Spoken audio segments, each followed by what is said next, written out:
we could hold country together as diverse as India, where people on East look like Chinese, people on West look like Arab, people on North look like, maybe white, and people in South look like Africa.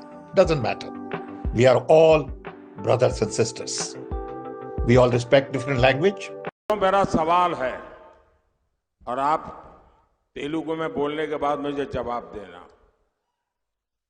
क्या हमारे देश में ये शहजादे, मैं बहुत गुस्से में हूं आज दोस्तों, मुझे कोई गाली दे मुझे गुस्सा नहीं आता है,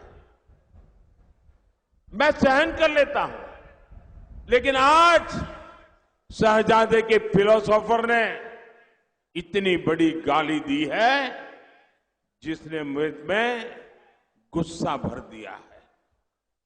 कोई मुझे बताइए, क्या मेरे देश में चमड़ी के रंग के आधार पर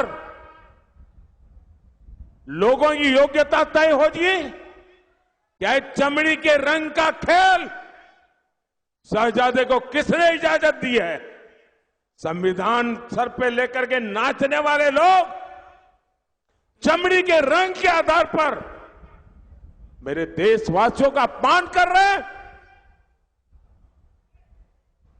మిత్రులారా, ప్రశ్నను తెలుగులో వివరిస్తాను.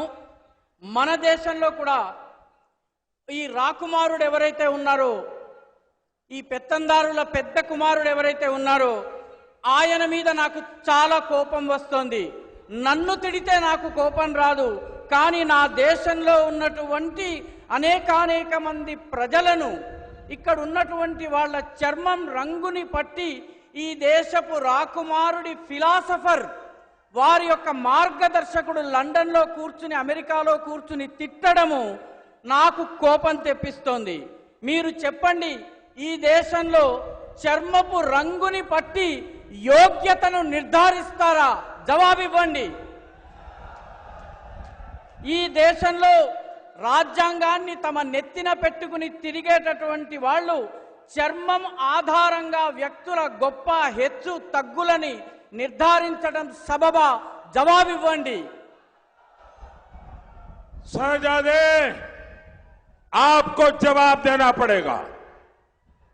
चमड़ी के रंग के आधार पर मेरे देशवासियों का अपमान मेरा देश सहन नहीं करेगा और मोदी तो कतई नहीं करेगा।